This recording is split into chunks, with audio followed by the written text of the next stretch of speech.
We have seen from, may I call it, lefty commentators, perhaps, that we saw from Ash Sarkar, didn't we, who is a self-proclaimed communist.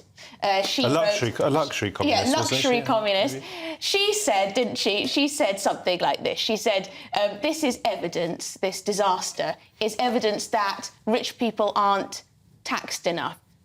Distasteful? So I tweeted in response to one of her tweets, which her tweet was getting a lot of attention. Gosh. I got involved. I think my tweet was the sort of most prominent of the tweets against what she was saying. I thought some of the stuff that she was saying during this unfolding tragedy were really quite revolting, right? So that's what I said earlier about not tarring all the left with the same brush. I'm someone who wasn't able to vote for the Labour Party when Jeremy Corbyn was leader. So that's just first thing. Second thing, you have your standards. I do have my standards. The second thing is... I thought you were going to say you were too young to vote.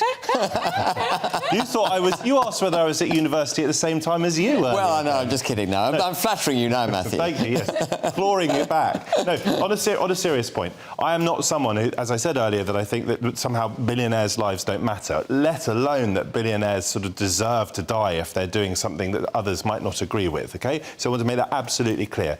But I do also want to take issue with what you said just then in your question or your introduction. I don't think that calling out the discrepancy in coverage given to that submersible where there were 5 valuable human lives on board compared to the coverage of a migrant ship going down with 750 people on board last week, I don't think that's about politics. That is about trying to look at the way we value human life in this country. And is it not? Is it, you're a news person.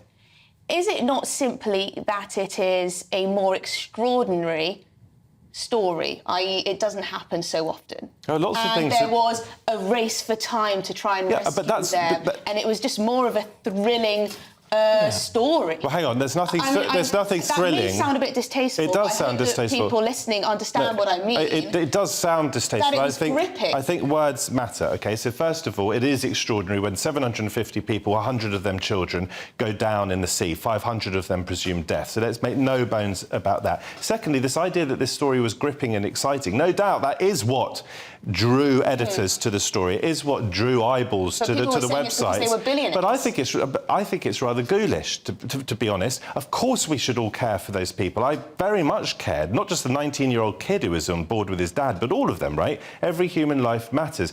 But there's a degree to which people were rubbernecking, right? Yeah. And there's a degree to which, I don't know what their motivations were, but unless they were doing proper research, and don't forget Boris Johnson wrote a piece in the Mail yesterday in which he was sort of lionising their heroism, lionising British adventurism, British research. Unless they were doing... I wouldn't take Boris too seriously. Just to finish the point, unless they were doing real research, and I can't see much evidence that they were, then in a sense they were rubbernecking at a tragedy that cost 1,500 lives 100 years ago. It doesn't mean that they should be dead. It doesn't mean that anyone should glory in their death or score political points where they are trying to do that. But there was something about this whole story that felt a bit uncomfortable. I just think, am I wrong here? I think it's a bit distasteful to leap on this and immediately compare it to another tragedy. I think tragedy shouldn't be compared. I think every tragedy is separate. Does our press and media care enough about, you know, migrants dying on trips to Europe? I mean, it was interesting that the 750 migrants who died trying to get into Greece... They didn't all die. 750 on a ship. Quite a few died, I think. 500. Yeah, 500 or so died. Got very little press coverage. I did find that quite extraordinary. And when I read about it, I thought, my goodness, was that when I first saw the headline, was that in the Channel? And then it got no news coverage, and I thought, that's really odd. But well, had it been in the Channel, it would have... It would have been huge news. Well, you say that. I mean, we're quite concerned, rightly, about what's going on in Ukraine, right? And these people died closer than Ukraine. So the fact that it didn't happen in the Channel, we've got to look at the world in a bit more of a grown-up way. There are no moral equivalencies here. You know, we're responsible as a nation for prosecuting international interventions, which I think were illegal. Tony Blair, Iraq, Afghanistan, the Arab Spring. You know, we've caused a lot of destruction around the world. Arguably, a lot of the 750 who were on that boat because of Tony Blair, because of what he did in the early 2000s. unquestionably.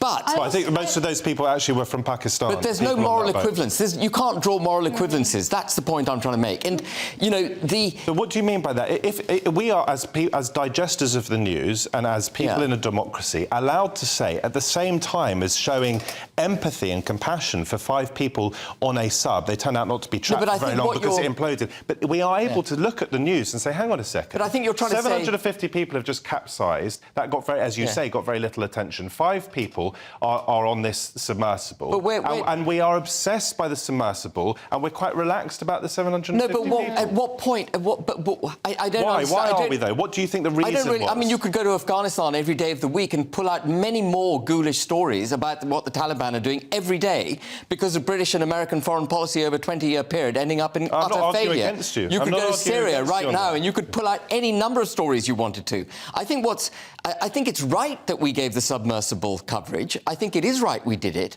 This was a really unusual set of circumstances, going to depths that even nuclear submarines can't get to. You know, they go down to about 1,000 metres. This is at 3,800 metres, nearly 4 times the distance. I think it was the fascination. Something extraordinary. I think it was the fascination that probably meant that so many broadcasters and journalists focused on it. But I do accept your point, Matthew, there, that perhaps there was not enough interest in the horrors that happened with that particular boat of migrants and the people who died there.